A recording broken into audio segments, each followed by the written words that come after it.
चला आपण ब्लाऊज शिकूया।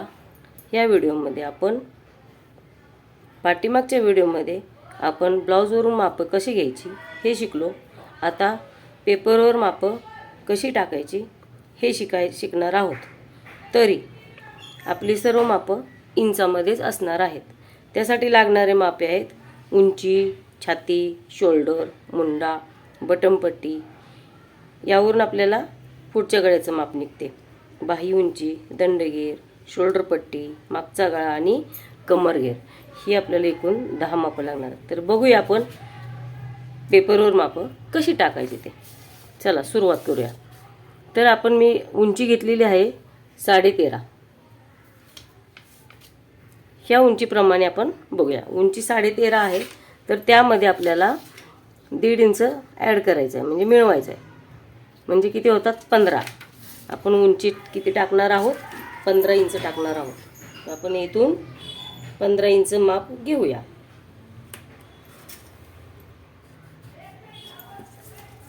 उंची आपली 15 इंच आहे। ओके,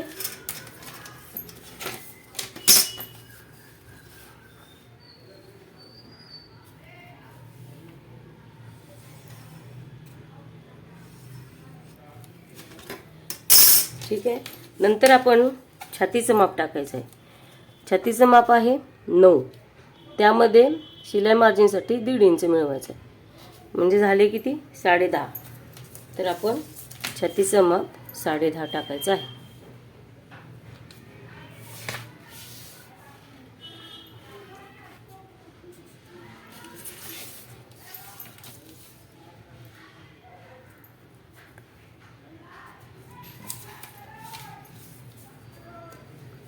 खूप सोप्या पद्धतीनं मी तुम्हाला दाखवणार आहे, जेणेकरून सर्वांच्या लक्षात येईल।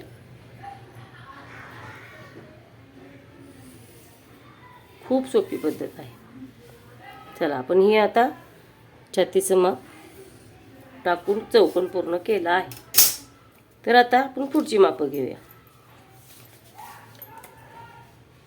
बॉक्स पट्टीसाठी इथून इथे 3.5 इंच घ्यायचं आहे। इथून इथे 2.5 इंच घ्यायचं आहे। 2.5 इंच, 2.5 इंच। ओके, इथे किती घ्यायचं आहे 3.5 इंच।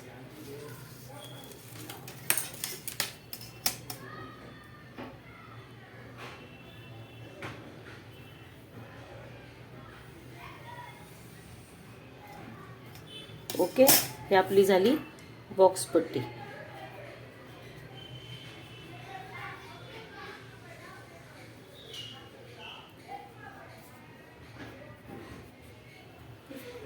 ठीक आहे। चला आता पुढं आपल्याला बटन पट्टीचं माप घ्यायचं आहे। बटन पट्टीच्या मापामध्ये 2 इंच मिळवायचं आहे। झाले किती 8.5। बटन पट्टीचं माप आहे 6.5 प्लस 2 इंच 8.5। आपण इथूनच माप इथूनच घ्यायचं आहे। इथून वरती 8.5। ठीक आहे। तर ना आपला गळा किती राहिला 6.5 इंचाचा। किती आहे वरून खाली गळ्याची उंची किती आहे 6.5 इंच। ओके, त्या गळ्याची रुंदी आपल्याला इथून आपण छातीच्या मापानुसार ठरवायचं आहे, आपल्याला आवडीनुसार। मी इथं 2.5 इंच घेते।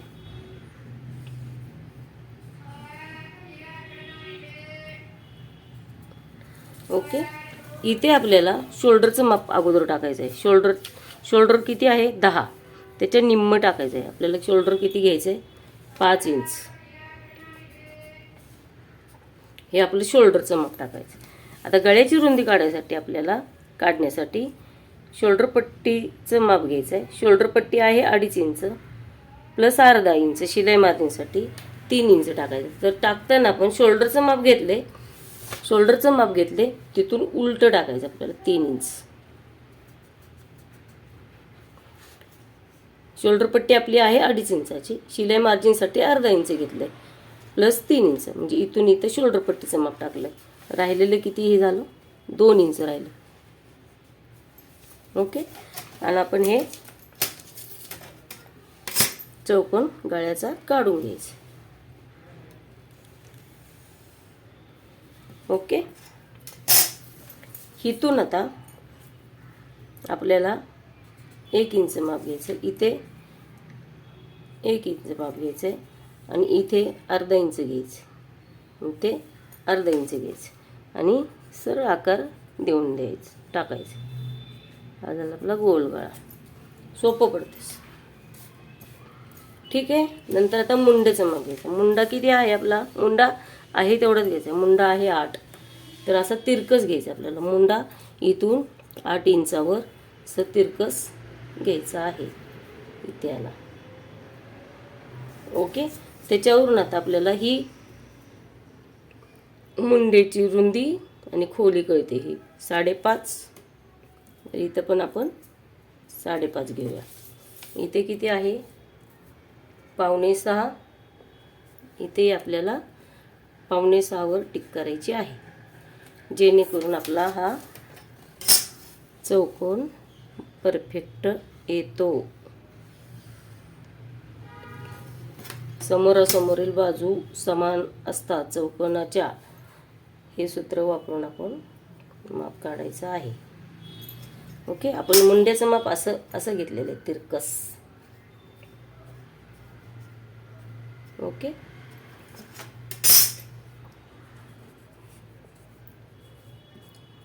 मुंढा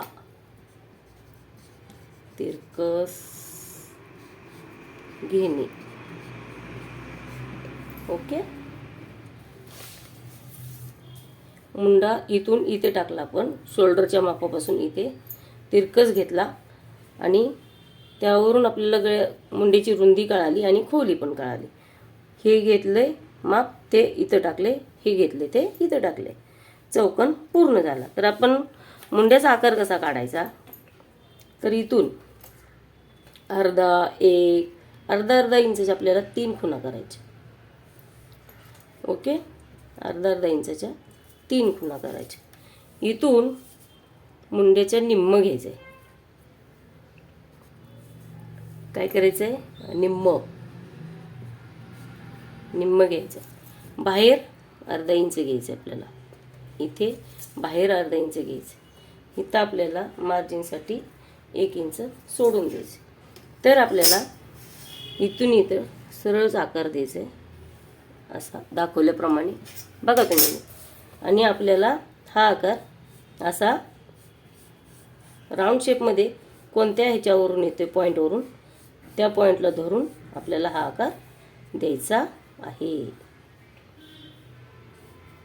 इथे राऊंड शेप नाही आला तर हा आकार ह्यावर घ्यायचा आहे असा, आणि हा आकार ह्यावरून घ्यायचा आहे असा. राऊंड शेपमध्ये आला पाहिजे. ओके. खूप सोपं पडतं. पॉईंट काढल्यामुळे काय होतं की आपल्याला आकार द्यायला खूप सोपं पडतं. डायरेक्ट हात असा आपला आकार व्यवस्थित देता येतो. ठीक आहे. तर आता इथं आपल्याला टक्स काढायचे. 4 टक्सचे टक्स कसे काढायचे? तर पहिल्यांदा ह्या पॉईंटपासून, नावं देऊ पॉईंटला. 1 2 3 4 5 6 7 8 9 10 11 12. ओके. ठीक आहे. तर आपल्याला 5 पासून, या 5 पॉईंटपासून 2 इंच वरती घ्यायचे. किती घ्यायचं आहे? 2 इंच. टक्ससाठी आपल्याला पाहिजे. तर आता इथून आपल्याला 3 इंचावर एक पॉईंट काढायचा आहे.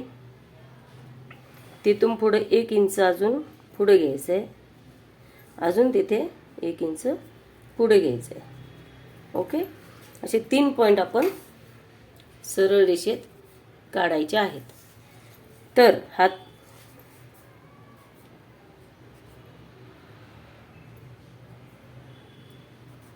ए, बी, सी आणि डी. ओके. तर बी पासून एला जोडून द्यायचं. बी पासून एला इकडे जोडून टाकायचं. हा साईडचा टक्स झाला आपला.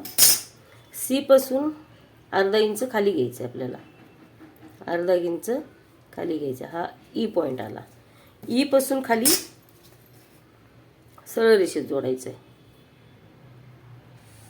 ई पासून सरळ रेषेत जोडायचं. आणि डीचा हा क्रॉस पट्टी, आपली बॉक्स पट्टी जशी क्रॉस आहे त्या पद्धतीनं हा आपल्याला जोडायचा आहे. ओके. आता डी पासून 1 इंच वर आपल्याला घ्यायचं आहे. डीच्या पॉईंट पासून 1 इंच वरती घ्यायचं आहे. हे एफ पॉईंट आला आपला. ओके. तो आपला मुंड्याच्या आकाराकडे क्रॉसमध्ये जातो. हा असा क्रॉसमध्ये जातो. ओके. आलं लक्षात. मेन पॉईंट आपले हे 4 आहेत. हा मध्य काढण्यासाठी आपण सी पॉईंट घेतलेला आहे. इथं आपण 2 इंच घेतलेलं आहे. इथं आपण 3 इंच घेतलेला आहे. ओके. इथं 1 इंच, इथं 1 इंच, वरती पण 1 इंच, इथे खाली अर्धा इंच. ओके. असे आपण पॉईंट काढले आहेत. आपल्याला टक्ससाठी इथे छातीच्या मापानुसार आपण ठरवणार आहे. इथं आपण आता 1 इंचचा टक्स घेणार आहोत. असा शिवताना मी हे पॉईंट सांगणारच आहे. इथे पाव इंचाचे टक्स घेणार आहोत आपण असे.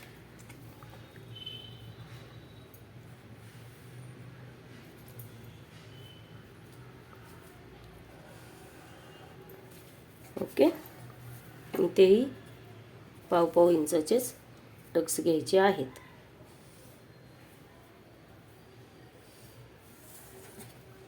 ओके. आपल्याला जो खालचा टक्स आहे ई टक्स, तो फक्त 1 इंचाचा आणि छातीच्या मापानुसार ठरवायचा आहे. 8 8.5च्या छातीच्या मापाला आपल्याला इथे अर्धा इंचाचा टक्स घ्यायचा. आता आपण किती घेतला? 1 इंचाचा टक्स घेतला. इथे किती घेतला? अर्धा इंचाचा घेतला. इथे किती घेतला? अर्धा इंचाचा. इथे अर्धा इंचाचा, म्हणजे पाव इंचाचा. अर्धा म्हणजे टोटल अर्धा, दोन्हीकडे पाव. ओके. ह्या पद्धतीनं आपल्याला ब्लाऊजची मापं घ्यायची आहेत. मी आता पुन्हा रिव्हिजन करते. आपण पहिल्यांदा काय केलं? 1 ते 2 पर्यंत दिसतंय का तुम्हाला? 2 पर्यंत पूर्ण उंची प्लस 1.5 इंच घेतलं. उंचीच्या मापामध्ये आपल्याला 1.5 इंच मिळवलं. ओके. नंतर आपल्याला 2 ते 3 हे छातीचं माप घेतले. 2 ते 3 आणि 1 ते 4 हे आपण छातीचं माप घेतले. छातीचं माप प्लस 1.5 इंच. छातीच्या मापामध्ये 1.5 इंच घेतलेलं आहे. छातीचं माप किती आहे? 9 म्हणजे पूर्ण छातीचा चौथा भाग 9 इंच. म्हणजे 36ची छाती आहे, 36 इंचाची, त्याचा चौथा भाग 9 मध्ये 1.5 इंच मिळवले, 10.5 आले. ते आपण छातीचं माप इथून इथे टाकले. बॉक्स पट्टी कंपल्सरी 1 ते 5 आणि 4 ते 6 ही इथे 3.5 इंच आणि इथं 2.5 इंच घ्यायचे आहे. नंतर आपण बटन पट्टीचं माप टाकले 1 ते 7. 1 पासून 7 पर्यंत आपण बटन पट्टीच्या मापामध्ये 2 इंच मिक्स केलं आणि बटन पट्टी आपली 6.5 आहे तर 2 इंच मिक्स करून 8.5 इथून इथं टाकलं. त्यावरून आपल्याला गळ्याची उंची कळाली. हा आपला काय आहे? गळा. गळ्याची उंची कळाली. ओके. इथून आपण मुंड्याचं माप टाकलं, शोल्डरचं माप टाकलं. शोल्डर आहे 10च्या निम्म 5, तर शोल्डरच्या निम्म 5 इंच टाकलं. आणि शोल्डर पट्टीचं माप उलटं घेतलं. शोल्डर पट्टी आहे 2.5 इंच, तर 2.5 इंच प्लस अर्धा घेतलं शिलाई मार्जिनसाठी, म्हणजे 3. 9 ते 8 किती टाकलं आपण? शोल्डर पट्टीचं माप 3 टाकलं. इथं काय आहे? शोल्डर पट्टी. ओके. असं आपण घेतलं माप शोल्डर पट्टीचं 9 ते 8 इंच. शोल्डर पट्टी प्लस अर्धा इंच, म्हणजे 2.5 प्लस अर्धा 3 इंच राहिलं 2 इंच आपलं. इथे गळ्याची रुंदी किती राहिली? गळ्याची रुंदी किती राहिली? 2 इंच राहिली. इथे 2 इंच राहिले, पण इथं आपल्याला छातीच्या मापानुसार आपल्याला आवडीनुसार इथं गळ्याची रुंदी घ्यायची. 2.5 किंवा 3 इंच, शक्यतो करून 2.5 किंवा 3 इंच येतेच प्रत्येकाची. त्यानुसार आपण इथून गळ्याची रुंदी किती टाकली? मी 2.5 इंच टाकले. ओके, 7 ते 12. इथून 2.5 इंच टाकले, इथं 2 इंच आहे, तर आपण क्रॉसमध्ये चौकोन आखून घ्यायचं आहे. नंतर आपण काय केलं, इथं एक इंचचा पॉईंट घेतला, इथे वरून 1 इंचचा घेतला, मध्ये अर्धा इंचचा. त्यामुळे काय होतं, आपल्याला आकार द्यायला व्यवस्थित येतो. ज्यांना त्या आकाराला हात असं वळत नाही ना, म्हणून त्यासाठी उपयोगी पडतं ते. ठीक आहे. मुंड्याचं माप 9 ते 11 तिरकस सरळ रेषेत घेतले आपण, जे आहे तेवढंच, त्यामध्ये काही वाढवलं नाही, काय नाही. 9 ते 11 मुंडा घेतला. मग त्यामुळे आपल्याला हे आणि हे माप मिळालं. 3 ते 9 आणि 3 ते 11. मग 3 ते 9 आहे तेवढंच 11 ते 10 घेतलं, आणि 3 ते 11 आहे तेवढंच 9 ते 10 घेतलं, आणि आपण हा चौकोन पूर्ण केला. चौकोन पूर्ण केल्यानंतर आपण ह्या उभ्या 9 ते 10च्या निम्म केले. निम्म आणि बाहेर किती घेतलं आपण? अर्धा इंच घेतलं. बाहेर अर्धा इंच घेतलं निम्म्यापासून. ओके. इथून आपण तिरकस रेष मारून अर्धा इंचाचे 3 पॉईंट काढले. त्यातल्या आपल्या खालच्या 2 पॉईंटला गोलाकार आला म्हणून आपण खालच्या 2 पॉईंटला घेतला. बाय चान्स वरच्या 2 पॉईंटला गोलाकार येत असेल तर वरच्या 2 पॉईंटला घ्यायचं, पण कुठलेही वरचे 2 किंवा खालचे 2 असे 2 पॉईंट पकडायचे आहेत. एक वरचा पॉईंट तर सुटेल किंवा खालचा पॉईंट तर सुटेल, आणि अशा पद्धतीने आपण आकार व्यवस्थित देऊन घ्यायचा आहे. तर हे झालं आपलं फोटकचं माप, 36च्या छातीनुसार. आणि बाकी आपण कटिंग पुढच्या व्हिडिओमध्ये आपण पूर्ण कटिंग शिकूया. तोपर्यंत ह्याची तुम्ही पूर्णपणे प्रॅक्टिस करा. पाठीमागचा व्हिडिओ तुम्ही बघितला नसेल तर हा व्हिडिओ तुम्हाला लक्षात लवकर येणार नाही. त्यामुळे तुम्ही पाठीमागचाही पूर्ण व्हिडिओ बघा आणि नंतर हा व्हिडिओ बघा. म्हणजे काय होईल की तुम्हाला पूर्णपणे लक्षात येईल. हा क्लास आपला पूर्ण फ्रीमध्ये आहे आणि अगदी खूप सोप्या पद्धतीने आहे. म्हणून मला खूप असं इच्छा होती की हे तुम्हालाही सांगावं, पण मला एवढं माहिती नव्हते यूट्यूबवर व्हिडिओ कसे टाकतात किंवा काय. थोडंफार आता माहिती मिळाली आहे म्हणून मी टाकायला सुरुवात केली आहे. तर धन्यवाद. तुम्ही लाईक करा, सबस्क्राईब करा. त्यामुळे काय होईल की तुमच्यापर्यंत सगळे व्हिडिओ पूर्णपणे पहिल्यांदा तुमच्या यूट्यूबवर येतील. म्हणजे तुम्हाला कुठलाही एक एपिसोड मिस होणार नाही. धन्यवाद. पुन्हा भेटूया पुढच्या व्हिडिओमध्ये.